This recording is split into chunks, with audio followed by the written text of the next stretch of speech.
হয়ে গেছে।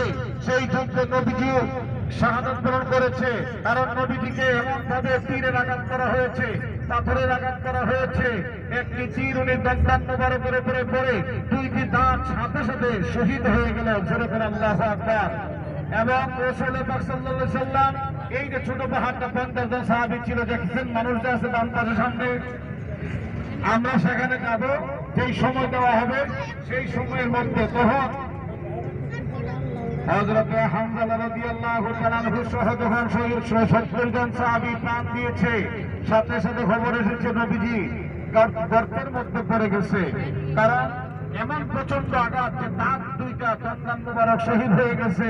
কেমন প্রচন্ড আঘাতে রাসূল রক্ত ঝরতেছে এবং প্রচন্ড ব্যথা অনুভব হচ্ছে। নবীজি গর্তের মধ্যে পড়ে গেছে।